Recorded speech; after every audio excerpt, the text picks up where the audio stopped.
नमस्कार दोस्तों। अब हम जो कहानी पढ़ने जा रहे हैं उस कहानी का नाम है तीन तिगाड़ा।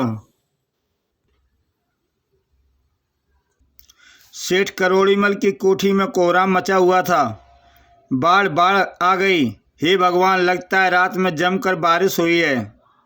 अरे हमारा टीवी, वीसीआर और कैमरा एक दूसरे पर सवारी करते और तैरते हुए तेजी के साथ बाहर कैसे जा रहे हैं। इन्हें एक दूसरे पर किसने रखा? ये तो तैरने वाली चीजें भी नहीं हैं। तिजोरी भी चल दी बहू। पर लोहे की इतनी भारी तिजोरी तैर कैसे रही है? ट्रिन ट्रिन ट्रिन, फोन उठा बे। हेलो, देख बे, अपनी बीवी को समझा दे कि मेरे सामने बेवकूफ़ों वाली बातें तो बिल्कुल ना करे। अबे जब भारी भरकम जहाज पानी पर तैर सकता है तो तिजोरी क्यों नहीं तैर सकती? ही, अब फोन रख दे, नहीं तो तुम दोनों भी बह जाओगे। और खिड़की से बाहर नज़ारा देखते सेठ सेठानी को जैसे सांप सूंघ गया। ये बाढ़ तो केवल हमारे ही घर में आई हुई है। मेरी सारी साड़ियाँ भी बाढ़ में ख़राब हो गईं। अब कल सुबह मैं पड़ोसन को क्या मुंह दिखाऊंगी। इधर सेठ सेठानी का रो रो कर बुरा हाल था। उधर सबके चेहरे नोटों की गर्मी के पसीने से लथपथ हो रहे थे। नोट जल्दी से अंदर रख ले बप्पा, जमाना बहुत खराब है।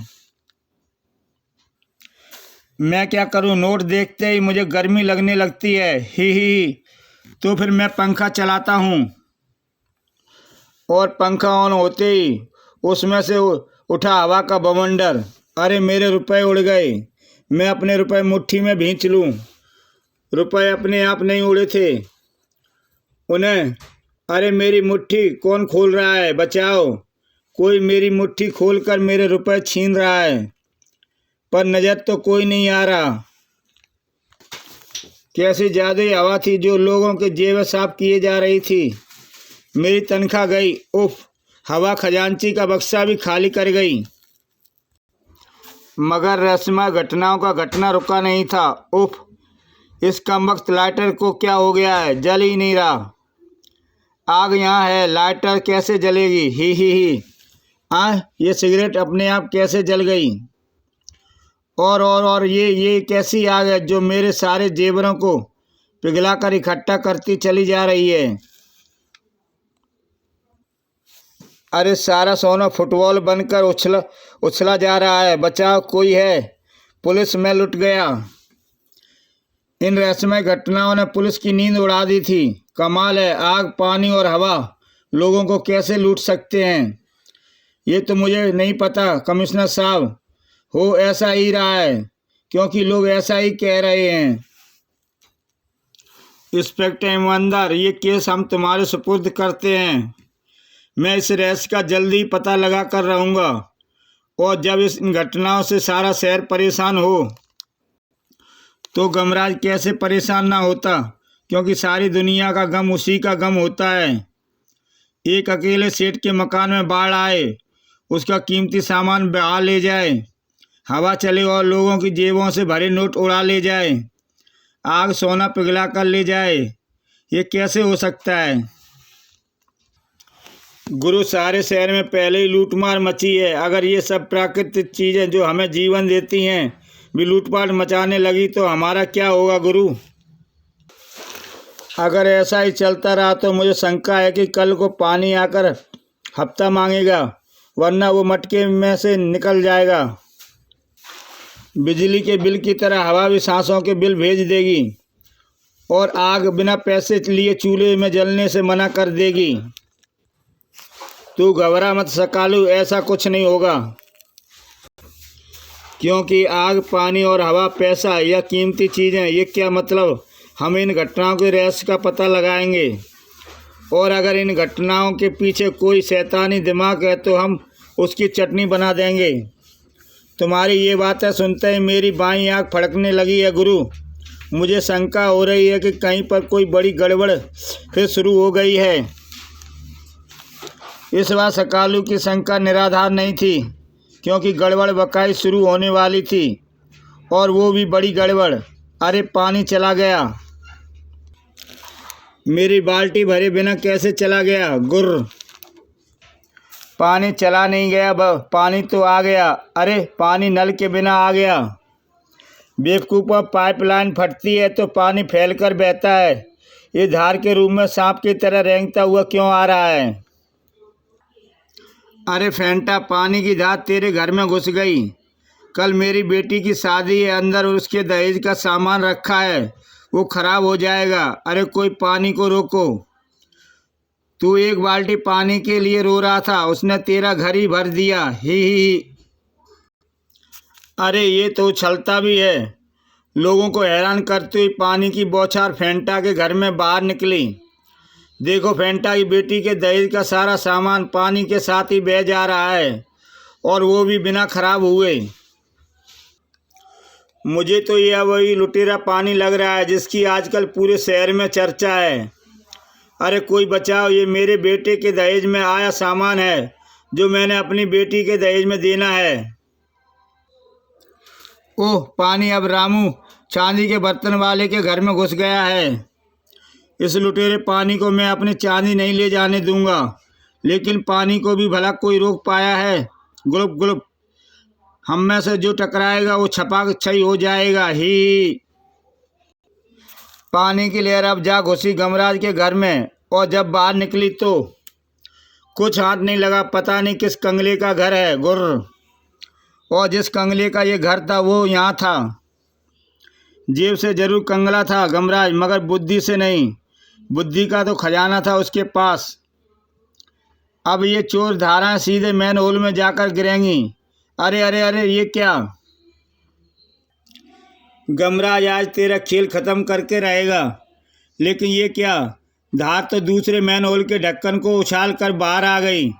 अरे पर इससे पहले कि धार वापस नीचे आ पाती, गमराज ने दूसरी ट्रिक प्रयोग की। डोसा बनाने के लिए विशाल गर्म तवे पर जैसे यही ये धार गिरेगी, इसका सारा पानी भाप बनकर उड़ जाएगा।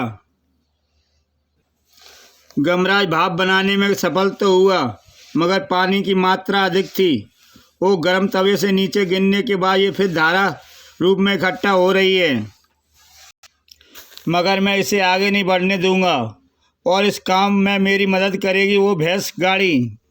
तीव्र गति से पानी की धारा मिट्टी से टकराएगी। इसमें से भैंस अलग करते ही बुग्गी पीछे को बैठ जाएगी और सारा मिट्टी पानी की धार के रास्ते में गिर जाएगा। अरे कीचड़ में बदल जाएगी। पानी निचोड़कर धारा में परिवर्तन हो रहा है, लेकिन अब ये धारा मामूली सी रह गई है, यानी इसका काम तमाम हो गया। पर आखिर ये धारा आई कहाँ से? ये धारा क्या बला है, और अब ये जा कहाँ रही है? मुझे इसका पीछा करके इसका रहस्य जानना चाहिए, और इसका पीछा करने के लिए मुझे यमुंडा को बुलाना होगा। यमुंडा, आया मालिक, चल उस धार का पीछा कर, जो हुक्म मेरे आका। और वह धार उछलकर उस आदमी के अंदर समा गई। अरे तू खाली हाथ कैसे आ गई? यमुंडा, जड़ टक्कर। आह! अब उछला गमराज, तो तू है वो जिसके कारण शहर में हंगामा मचा हुआ है। बता पानी की उस धार का क्या रहस्य है, वरना गमराज तेरे सारे दांत पेट में पहुंचा देगा। मेरी सांस फूल गई। मुझे भैंसा फोबिया है। जब मेरे आसपास कोई भैंसा होता है तो उसकी गंध से मुझे दमा हो जाता है। बता, वरना मार मार कर तेरा पसीना छुड़ा दूंगा। लेकिन तभी ही मैं अपने नाम के अलावा तुझे कुछ भी नहीं बताऊंगा। अरे ये तो हवा बन गया। गमराज, मेरा नाम चक्कर गिन्नी है। मुझे तू क्या कोई भी नहीं पकड़ सकता। ये मैं चला। यमुंडा, तेरे सींग में ये क्या फंसा है? ये तो कोई बेल्ट है। ये तेरे पास कहाँ से आई? मैं तो पैंट तो पहनता नहीं, बेल्ट मेरे पास क्या काम? इसमें से तो पानी की धार निकल रही है। ओह, कहीं ये बेल्ट उसी करामाती आदमी की तो नहीं जो हवा बनकर उड़ गया? ये तब तेरे सींग में अटक गई होगी जब तूने उसे टक्कर मारी थी। तब तक सकालू भी वहाँ पहुँचा था। गमराज ने बेल्ट पर लगे बटन को दबा दिया और ऐसा करते ही देख सकालू बेल्ट से पानी बहता बंद हो गया है। गुरु, ये तो कोई चमत्कारी बेल्ट है। गमराज ने बड़े ध्यान से उस बेल्ट का परीक्षण किया तो ये तो कोई स्कूल बेल्ट है। इस बेल्ट पर कुबेर प्राथमिक विद्यालय स्वर्गपुरी लिखा है। ऐसा तो कोई विद्यालय इस पूरी धरती पर नहीं होगा। तो गुरु, कहीं ये बेल्ट स्वर्ग के किसी विद्यालय की तो नहीं, क्योंकि वो रहस्यमय आदमी भी तो हवा बनकर उड़ता ऊपर उड़ गया है। इस रहस्य का तब तक पता नहीं लगेगा जब तक कि चक्कर घिन्नी हमारे हाथ नहीं लग जाता। उसी समय बस्ती के दूसरे हिस्से में वह विचित्र दृश्य प्रस्तुत हुआ। ही, अब हवाई थप्पड़ खाली हाथ वापस नहीं लौटेंगे और लोगों में आतंक भी मचाते रहेंगे। बैग इधर ला, ओह बारात लूट लो। बारात में खलबली मच गई। गहने पहनकर बारात में नाचती है, इधर ला। अरे मेरा भोंपू तो दे दे, इसमें परमानेंट हवा भर दूंगा, फिर ये हमेशा बजता रहेगा। लेकिन तभी, अरे ये क्या, कोई शक्ति हमें इस ओर खींच रही है। हाँ, और ये शक्ति इस शक्तिशाली एग्जॉस्ट फैन की है जिसे मैंने जनरेटर से चला दिया।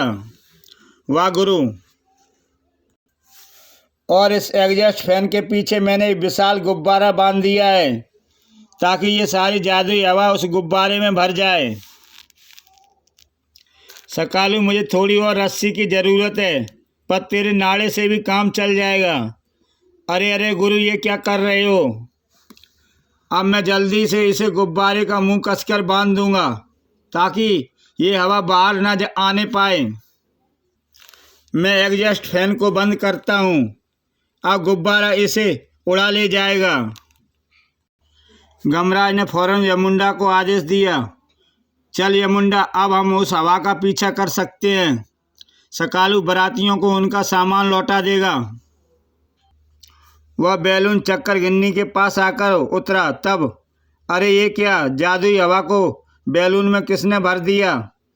पहले मैं सुई चुभोकर गुब्बारे की हवा निकालता हूँ और तभी, और अब मैं तेरी हवा निकालूंगा। यमुंडा, जड़ एक टक्कर। अभी लो स्वामी, धाड़। मेरे जिस सवाल का जवाब तूने पिछली बार भी नहीं दिया था वो मैं तुझसे दोबारा पूछता हूँ। बता, लुटेरी हवा और लुटेरे पानी का क्या रहस्य है? वो तो दूसरी बार भी तेरा ही कारण मेरी हवा भी खाली हाथ चली आई, मगर वैसा मुफिया के लक्षण उत्पन्न होने लगे। मुझे यहाँ से फिर भागना होगा, पर ऐसा तो ये गमराज मुझे नहीं जाने देगा। और ये क्या, मेरी वायु शक्ति काम नहीं कर रही। मुझे आग की इन लपट के ओट लेकर भागना होगा। अरे इसके पास तो अग्नि शक्ति भी है, आखिर ये है कौन? और जब तक गमराज कुछ समझ पाता चक्कर गिन्नी वहाँ से गायब हो चुका था। गमराज यमुंडा की ओर मुड़ा और चौंक पड़ा। अरे यमुंडा, स्कूल की एक बेल्ट तेरे पास कहाँ से आई? और इसमें से तो वायु फूट रही है। गमराज ने तुरंत बेल्ट का बटन बंद कर दिया। इसका मतलब तेरे इस बार की टक्कर में ये दूसरी बेल्ट भी तेरे सींग में फंस गई, इसलिए चक्कर गिन्नी को अग्नि की शक्ति से भागना पड़ा। पर वो कमबख्त इतनी शक्तियाँ होते हुए भी भाग क्यों जाता है? आखिर वो मुझसे इतना डरता क्यों है, जबकि मैं तो बिल्कुल निहत्था आता हूँ। वो समझ गया। चक्कर गिन्नी भी समझ गया था कि गमराज को ख़त्म किए बिना मैं किसी भी लूटपाट में सफल नहीं हो सकता। गुर्र, अब मैं सबसे पहले उसे ही ख़त्म करूँगा, क्योंकि मेरी दोनों बेल्टें भी उसी के पास हैं। और उसी रात, ओह ये कमबख्त लाइटर को क्या हुआ? मोमबत्ती जलाता हूँ, मगर बड़ी विचित्र थी मोमबत्ती की वह लो। ही। उस वक्त झटके से उछलकर पीछे न हट जाता तो उसका चेहरा निश्चित रूप से जल जाता। अरे ये लो तो मुझे पर हमला कर रही है। समझ गया? गमराज ने फुर्ती के साथ वह स्टील की प्लेट उठा ली और अपनी अग्नि की शक्ति से तुझे झुलसाने आ गया है चक्कर गिन्नी। लेकिन दूसरे ही पल वह फायर रिबन सांप की कुंडली की तरह उससे लिपटा। ये फायर रिबन तो मुझे जला डालेगा, मगर गम नहीं, क्योंकि अब मेरे पास है चक्कर गिन्नी की वाटर बेल्ट, जिसमें लगा बटन दबाते ही उसमें से पानी छूटेगा, पानी की बौछार, और बुझा देगी आग। गमराज ने बेल्ट का बटन बंद ही किया था कि आग का गोला बन चक्कर गिन्नी सामने आ गया। गमराज, तूने हर बार मेरा रास्ता काटा, अब मैं तुझे जलाकर भस्म कर दूंगा। वो तो आखिर तू आ ही गया। तेरी आग को बुझाने का इंतजाम अब मेरे पास है। अरे ये क्या? चमत्कारी शक्तियों वाली इस इकलौती बेल्ट ही अब तेरे पास बची है, तड़ाक, जिसे उतारने के लिए मैं बुलाता हूँ यमुंडा को। आया स्वामी। मुझे भैंसे की गंध फिर आने लगी और यमुंडा ने एक बार फिर जोरदार टक्कर जड़ दी। धाड़। मुझे पता चल गया है चक्कर गिन्नी की तू यमुंडा से डरता है। हाँ, इसे दूर करो। मुझे भैंसे से फोबिया। भैंसा को देखकर मुझे दमा हो जाता है, मेरी सांस फूलने लगती है, मेरा दम घुटने लगता है। इसे दूर कर दो। चक्कर गिन्नी, तेरी तीसरी बेल्ट भी मेरे हाथ लग गई और मैंने उसका बटन भी बंद कर दिया, जिससे आग निकलनी भी बंद हो गई है। मगर यमुंडा को तो मैं तब तक यहाँ से नहीं जाने दूंगा जब तक तू मुझे इन चमत्कारी बेल्टों का रहस्य नहीं बता देगा। यमुंडा, इसे अपनी पूंछ सूंघा। Okay boss. नहीं, इसे दूर करो, मैं तुम्हें सब कुछ बताता हूँ। ही। तो फिर जल्दी बता। इससे पहले मैं एक टेम्पो चलाता था। मेरा टेम्पो 30 साल पुराना था। हॉर्न के अलावा उसमें सब कुछ बजता था। मेरे टेम्पो से कभी कोई एक्सीडेंट नहीं हुआ था, क्योंकि उसकी आवाज़ दूर से ही आने लगती थी। ठहरो, अभी सड़क पार मत करो, पीछे हट जाओ, गिन्नी का टेम्पो आ रहा है। और एक दिन सरकार ने 15 साल पुराने वाहनों को सड़क पर चलाने पर पाबंदी लगा दी। नहीं, हाय, अब मेरा क्या होगा? मेरा धंधा चौपट हो जाएगा। वाहनों का अथॉरिटी में जमा कराने का आदेश मिला। मैं अपने टेम्पो को अथॉरिटी में जमा कराने के ले जा रहा था कि रास्ते में वो पंचर हो गया। मैंने नीचे उतरा स्टेम्पनी निकालने के लिए, जैसे ही पीछे झांका कि चौंक पड़ा। अरे ये क्या? ये तीनों बच्चे मेरे टेम्पो में कहाँ से आ गए? मैं घबरा गया कि कहीं किसी बदमाश ने बच्चों को किडनैप करके मेरे टेम्पो में तो नहीं रख दिया। उठो। मेरे झिझोड़ने से बच्चे कराकर उठ बैठे। तब मैंने पूछा, कौन हो तुम तीनों? मैं अग्निपुत्र लौ हूँ, मैं इंद्रपुत्र छीट हूँ और मैं पवनपुत्र फूंक हूँ। हम उड़न खटोले पर बैठकर विद्यालय जा रहे थे। फिर पता नहीं कैसे उड़न खटोला का बैलेंस खराब होने से वो टेढ़ा हो गया और हम नीचे आ गिरे। उसके बाद हम तुम्हारे जगाने पर ही जागे हैं। तुम्हारी शक्ल तो मानव जैसी है। क्या तुम मानव हो? क्या ये पृथ्वी है? हाँ। इतना सुनते ही वो प्रसन्नता से उछल पड़े। अरे वाह, पृथ्वी पर भ्रमण की तो हमारी कब से इच्छा थी, अब पूरी होगी। पर मुझे उनकी बातों पर यकीन नहीं हो रहा था। तुम तीनों स्वर्ग के उड़न खटोले से गिरे हो, इस बात का तुम्हारे पास क्या सबूत है? सबूत? ये श्रीमान प्रूफ। अंग्रेजी सुनकर हैरान ना हो मानव, हम अंग्रेजी माध्यम के विद्यालय में पढ़ते हैं। तुम्हें सबूत चाहिए ना? सबूत? हमारी ये बेल्ट। मेरी उत्सुकता बढ़ती चली जा रही थी। वो देखो, वो आदमी पॉपकॉर्न भुनाने के लिए अपने भट्टी में आग लगाने जा रहा है। अब देखो मेरा कमाल, उसकी बेल्ट में से आग निकल रही है। पॉपकॉर्न वाला अभी तीली ही जला पाया था कि उसने सारे पॉपकॉर्न भूंज भी डाले। छींट भी कम न था। वो देखो, लोग जल के लिए कितनी लंबी लाइनें लगाए खड़े हैं और पानी भी नहीं आ रहा। अब देखो मेरा कमाल। अरे पानी आ गया, पानी आ गया। अरे पहले मुझे पानी भरने दो, मेरा पहला नंबर है। अब मैं भी तुम्हें सबूत देता हूँ। वो देखो बच्चे, पेड़ों से जामुन टूटते देखकर कितने खुश हो रहे हैं। अरे जामुन तो अपने आप गिर रहे हैं।